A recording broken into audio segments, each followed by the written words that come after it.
In the previous episode, why everything here is absolutely wonderful. Well, except for this ugly painting in the study.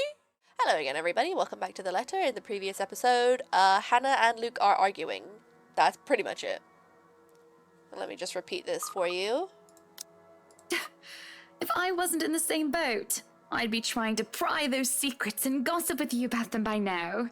Also, Marianne fancies Hannah, but that's kind of my headcanon. Well, I'm keeping that information confidential as well. It's not like I have any other choice, do I? Thank you. We continue to eat our meal in peace, finishing the last of the food and drink. When the door to the parlour opened, Marianne and I are just sitting in silence. Madam, the photographer from Luxury Living is here. I give him nothing but a small nod. This was a wonderful meal, Marianne. You're free to return to your duties. I must excuse myself. It was my pleasure. And thank you for the food as well. Bob. Making my way downstairs, I look back and I thought this was the ground floor. Making my way downstairs, I look back and see Marianne give me a nod and a small smile. That certainly puts me in a lighter spirits. An interview with Luxury Living. The Wright couple moved to their newly bought mansion today and was already preparing for a housewarming party. Hannah and Marianne were even having breakfast together, with the former complaining and accidentally divulging too much details about her marital problems. An interview with Luxury Living. That is today, isn't it? Oh yes. People had caught wind of our new mansion the very moment we left the open house. Luke had boasted he could acquire the property in no time and allowed the photo shoot for an interior designer magazine to be scheduled today. Well, there were complications and it took longer than it usually does for us. Hopefully it won't have any other unfortunate slip-ups with someone who isn't bound by confidentiality. The mansion grounds has been one of the first things to be fixed up aside from the bedroom Rong has. Although it's still a work in progress, it had a promising start and I can already see the flower patches. Luke's favourite daffodils stand out easily, having been transplanted from the pots that used to litter the rooftop of our penthouse. I don't like daffodils. Why, if the moving crew thought that Luke was being hard on them, they clearly didn't see the landscaper on his way out. The man looked like he was ready to faint, and Luke seemed ready to kill him by the end of their discussion. It is in the gardens that I see him standing near the flowers in quiet admiration. He is hard to miss, the hulk of a man that clearly did not belong, and the big backpack and suitcase he has with him makes him much larger. Look much larger.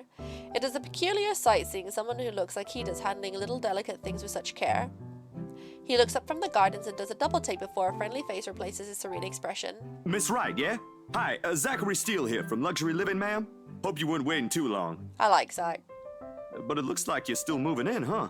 Thought for a second there my calendar was wrong and I came here too early. You look familiar. Have we met? I have a very wide...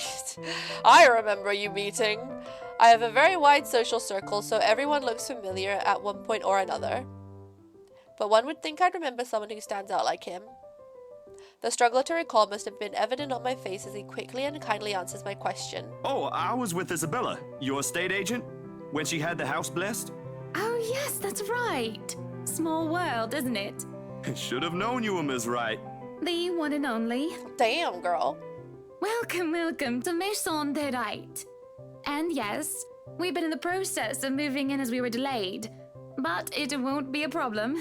They're just adding a few things here and there, and you should still be able to do your work. Where's the rest of your crew then, Mr. Steele? Zach is fine, please. Mr. Steele makes me feel like I'm a mascot for a cleaning product. Anyway, I'll be your one-man crew for today. Don't worry, been doing this gig for a while now. You must be quite the veteran to handle this on your own. We've had a full crew coming into our penthouse the last time we were covered in your magazine. Veteran? Oh, your words are too kind, Miss Wright. Aw. Hannah, if I get to call you Zach, you have my permission to call me Hannah. Alrighty then. Anyway, I'm no veteran, but I know my camera well enough to make sure this is a good shoot. You can trust me on that, Miss Wright, Hannah. Zachary. Monsieur le photographe. That's the achievement I just got. Zachary proves quickly enough that I can, in fact, trust him, his skills with the camera and experience in this industry at the very least. He is kind and courteous, listening and following as I lead him around the house. A really nice fellow, and he treats our household staff well whenever we cross paths with them. I answer his questions to the best of my ability, and he is patient enough to answer mine whenever I get curious enough. For one, I ask what the bags are for. They are quite the magician's toolkit.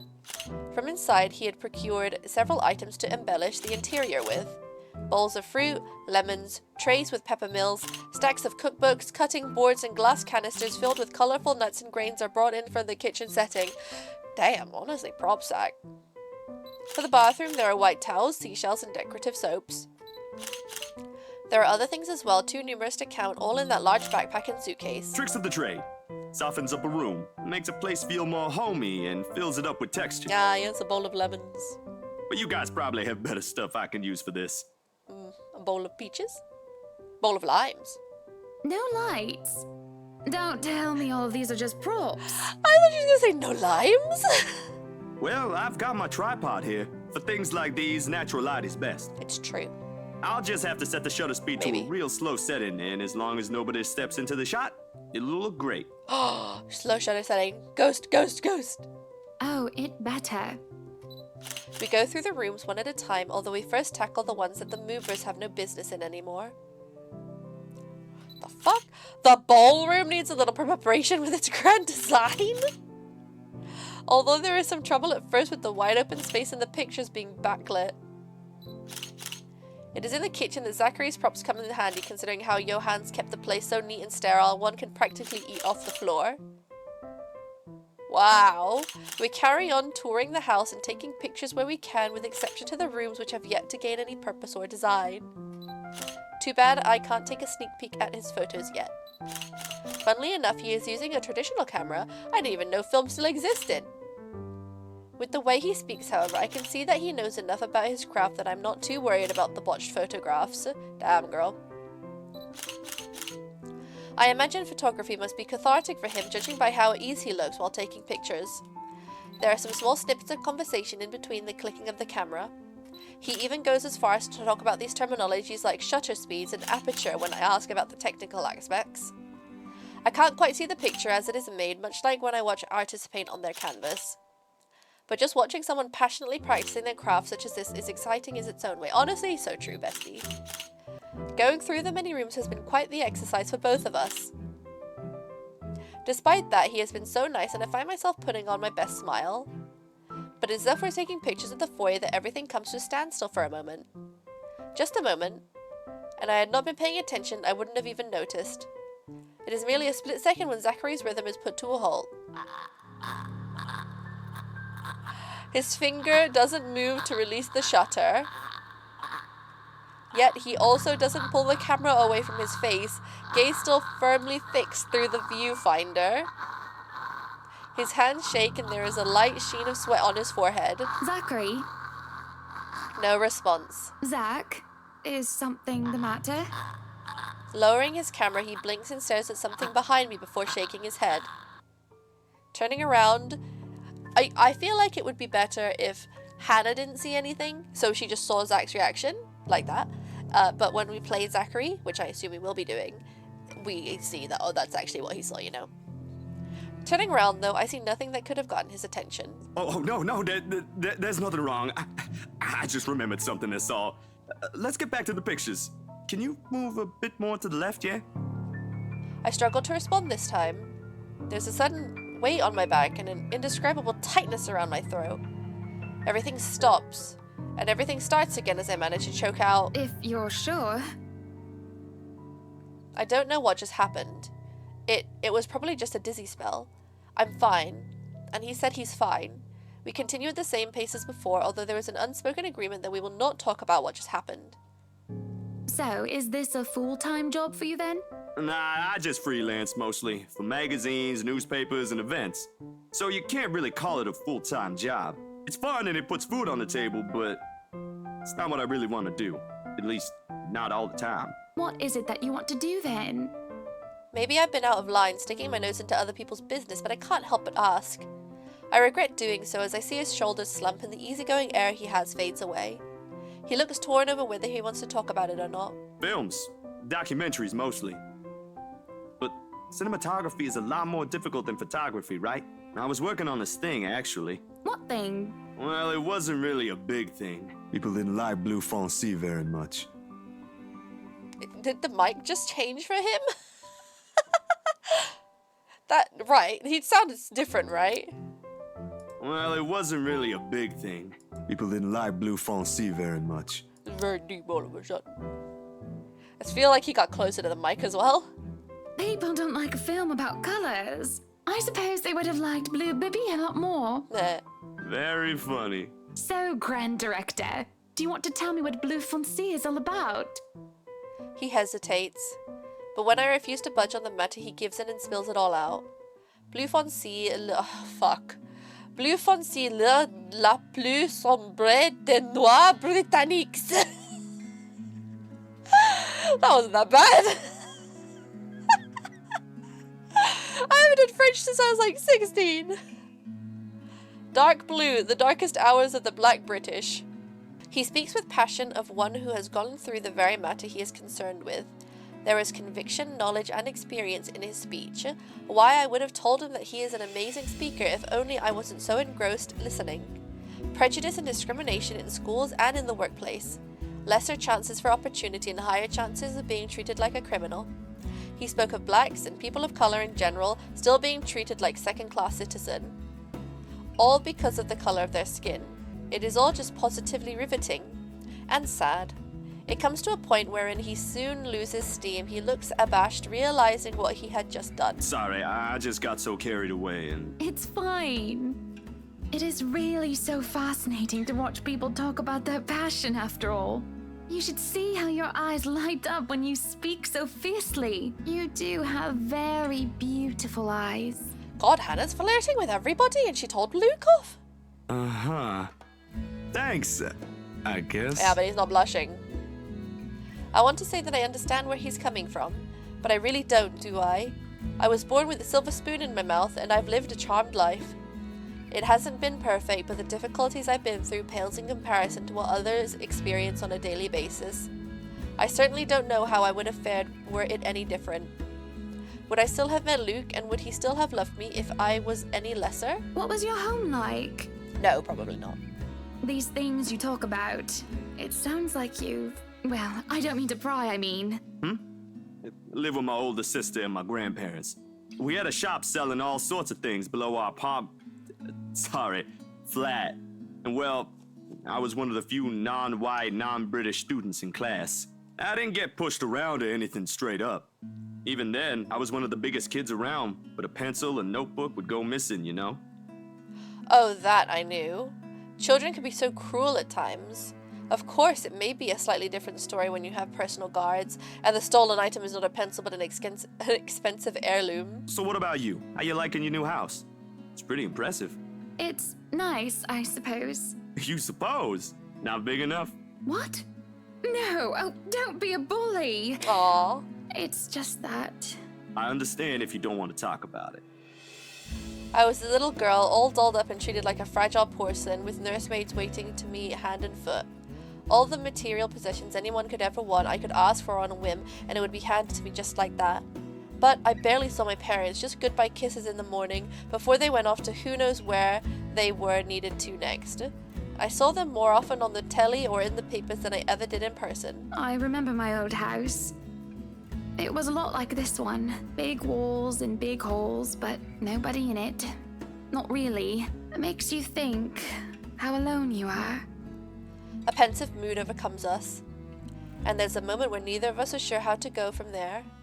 Things have gotten a bit too personal, yet it isn't wholly uncomfortable, like as if we've been friends before. Honestly, I think the voice actor for Hannah and Zach are kind of vibing with chemistry. Well, that's normal, ain't it? You just moved here. You'll make home out of it yet. He certainly makes it easy to believe that. My childhood house is indeed a lot like this one, just as large and extravagant, and just as empty. I hope he's right. So, Monsieur le Photographe, you've covered the one and only Ermengarde Mansion. What's next on the agenda? The interview? Boring.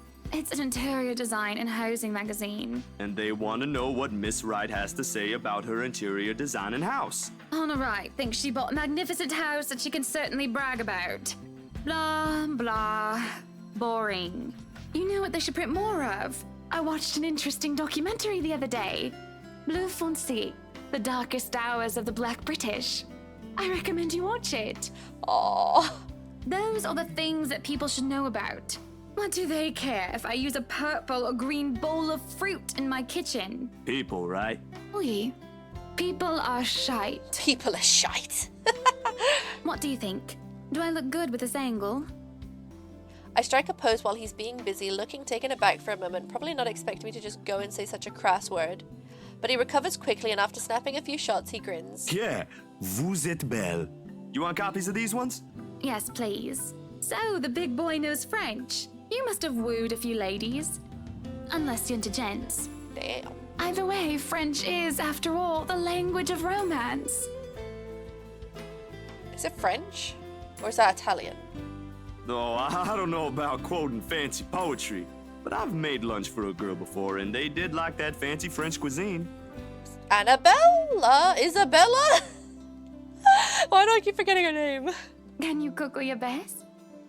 Bouillabaisse is a traditional Provençal fish soup originating in the port of Marseille. Oh my god, I'm sorry, I don't know anything about French. The word is originally a compound of two verbs, to boil and to reduce heat, i.e. to simmer. I can cook just about anything as long as I know the recipe. Damn. C'est magnifique. It has been too long since I've had a nice and proper chat with a good friend. No, Lee is certainly not a good friend. And although we've just met, Zachary is the sort who can probably befriend anyone. He's just a comfortable person to be around with. A bit too comfortable. The photo shoot went by a breeze. And somewhere along the way, as we talk and laugh, I find myself getting a bit too close without realizing. He'll give me this strange look until I back off, and he'll go back to asking questions after I agree to do his little interview. Honestly, shipping Zach and Hannah, anyone? Oh no, I'm shipping Hannah and Marianne. And it's just odd. Well, no. Me being friendly isn't that odd. This is how I am. Zachary is the one that's being odd. Why anyone else would be absolutely welcome the extra attention I give them. He, on the other hand, looks almost flustered about it. He should be used to different personalities by now, having to deal with various people when he works. And if not, he needs to start. Perhaps nobody has shown him attention of this kind, but he's a big boy. He should be able to handle me. That's what she said. All of it is a friendly touch here, a pretty smile there, and a gentle swaying of hips as I move around. Now, girl, you're flirting with him. Zachary grew and grew more red every time he noticed. Am I being mean as I find enjoyment in seeing him unravel? Girl, what am I reading? Perhaps. This went on during the interview and beyond that. There's nothing wrong with what we're doing, right? If Luke did the same thing with a female interviewer, I'm sure you would have words with him.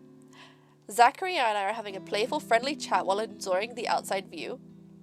At least that's how I see it. I'm sorry, but I'm really getting distracted. Could you maybe stop doing that? Stop? I'm not sure if I want to, though. Right, so I feel like Hannah would continue teasing, but I want to be on good terms with Zach, so I'm going to stop. I'll stop if it makes you uncomfortable, sweetie. Yeah! Sorry. No, I should be the one apologizing. Why, you're a shy one, aren't you, big guy? It's not that, but... He gestures to the ring on my finger and lets out the fact of the matter hang heavily beneath me. Oh my god, so that... Okay, I'm just saying, if Hannah didn't have her ring on, then Zach would be flirting back? Hello? Being told implicitly that I am too forward is not a common occurrence.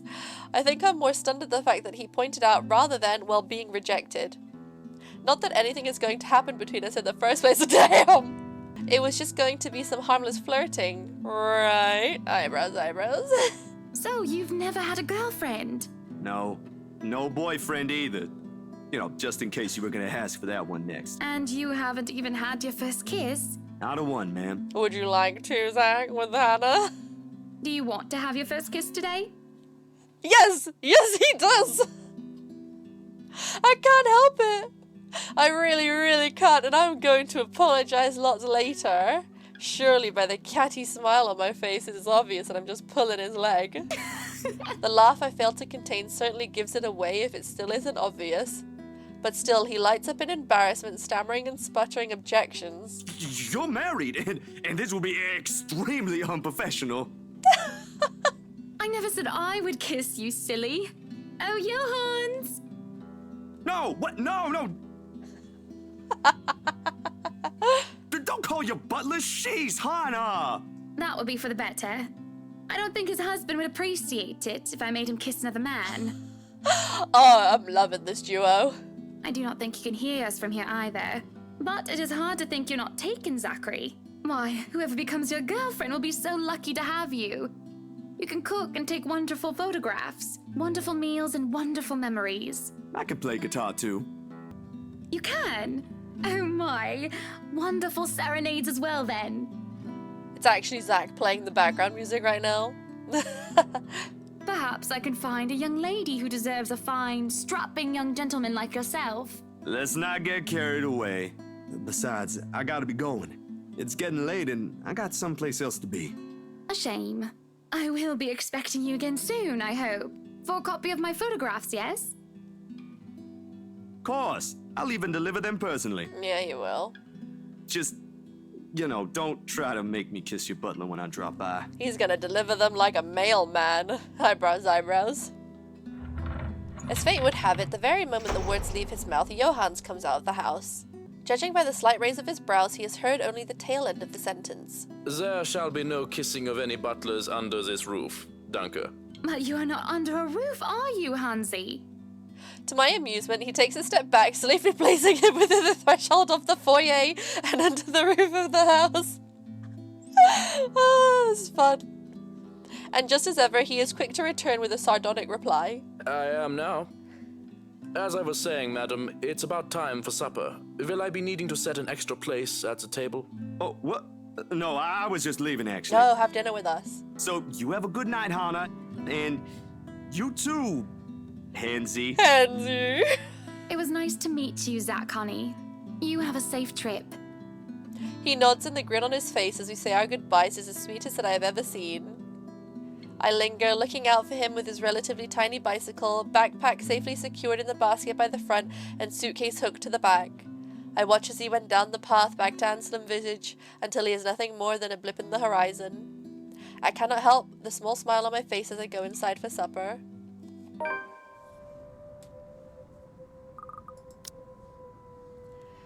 Hannah met Zachary Steele, a freelance photographer from Luxury Living, an interior design magazine. Zachary was taken to interview Hannah to take pictures of the mansion and its new owners. What should have been a professional meeting ended up being friendly and perhaps too personal. If I can get those guys to bang, I'm gonna do it. Same with Marianne. If I can have Hannah bang everyone but Luke. Entering the dining hall causes me so much confusion. It is dark. For a moment, I thought the electric work is not up to par, but that is clearly not the case as every other room is bright with artificial light. Finding the light switch is a monumental task considering the size and my unfamiliarity with the room. Aren't they normally just by the door? To make matters worse, the darkness grants the room a different atmosphere, eerie and frightening. It takes longer than I thought to find the switch, something that will have to be rectified later on. When I was a kid, I used to put glow-in-the-dark stickers by everything so that I could find it in the dark. My skin starts to prickle and there is the distinct feeling of being watched. It unsettles me and only spurs me on my search.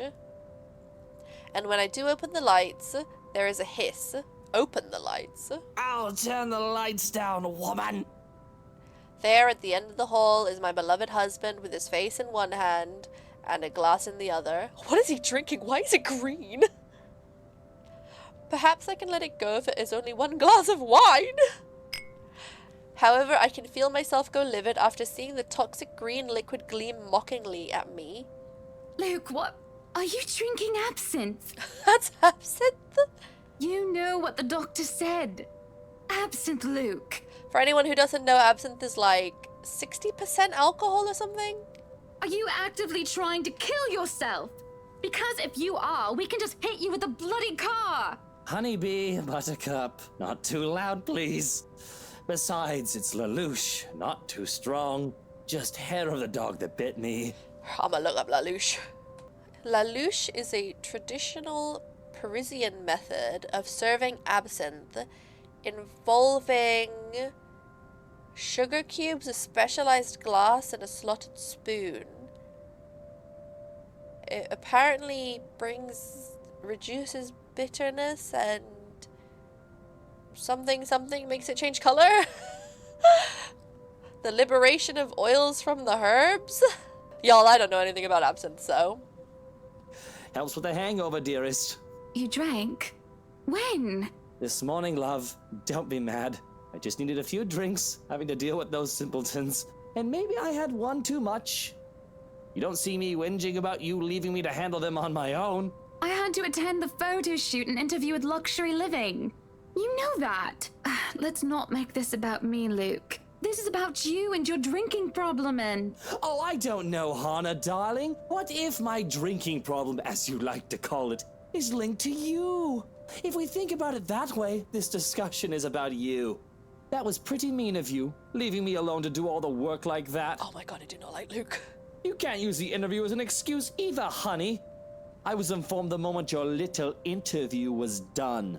So, what was it then, What were you doing? What's it gonna be? Should I tell the truth or tell a little lie? I was with Zachary. I was tending the gardens. I want to do this one.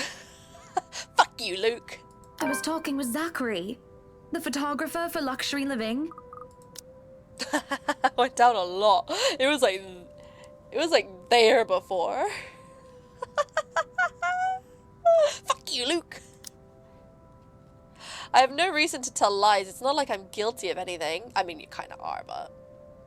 But as Luke's expression turns, he makes me feel like I actually am to blame for something. He has a way of making me laid bare with just a look that had really struck with me the first time we met years ago. That giant... Luke, for fuck's sake! You were having a secret meeting behind my back and it was with him? What are you implying? I'm implying nothing. I'm just worried. You know better than to trust those media types, Buttercup. He must have been really friendly to occupy your time like that. So much better than you. But all he's looking for is his next big headline. Headline. He's a photographer for an interior design magazine. Doesn't matter. You let one little thing slip, one wrong move, and it'll blow up in the telly in the morning. He'll go to his journalist friends to gossip and make a quick quid. His eyes were the first thing I noticed about him. They were like nature, the grass and the trees wonderful and breathtaking. Now as I look at him, they're nothing but the same shade of green as the bloody damn drink in his hand. Do you think the artist actually did that? Just like eye drop to all his eyes? He was a perfect gentleman, Luke. I can't say the same for you as of recent. Yes, Hannah. Excuse me again? We're talking about you, Hannah. No. I am pretty sure we were talking about you and your drinking problem, Luke, right?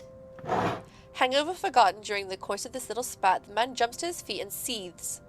It looks like he's barely stopping himself from throwing the nearest thing he can find. Oh, it is not a problem. I can stop whenever I want. And even if it was, I think you can very well stay out of it, as it only affects my own kidneys or liver or whatever the bloody hell that shite pollutes.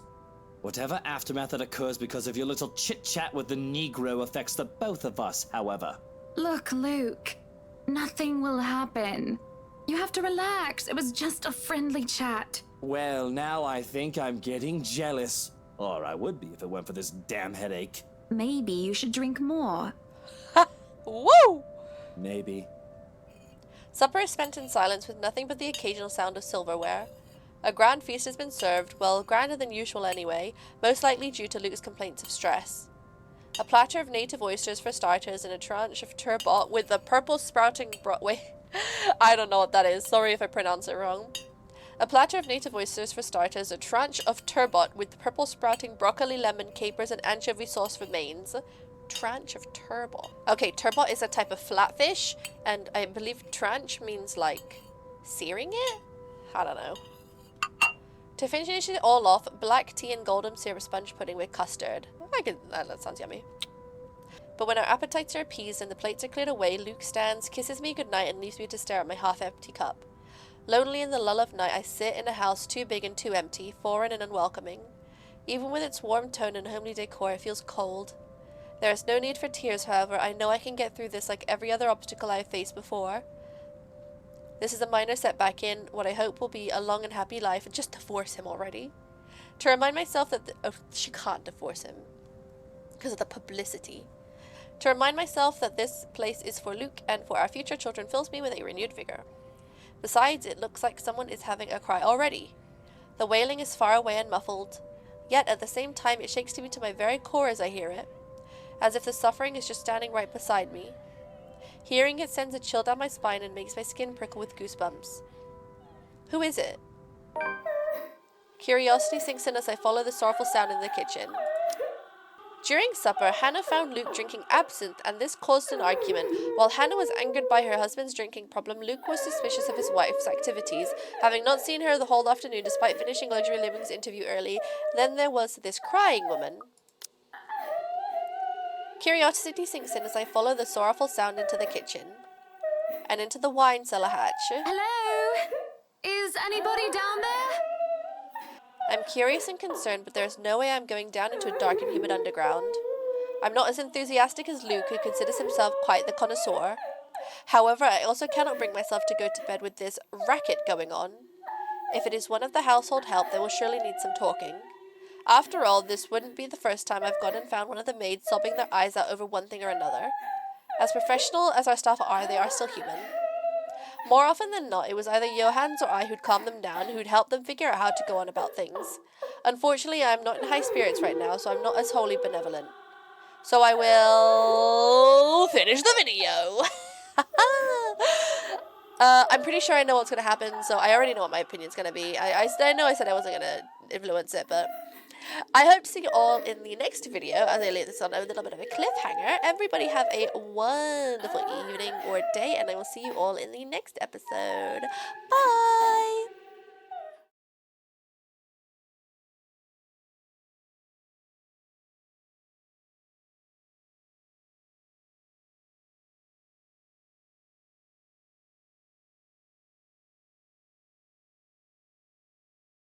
In the previous episode,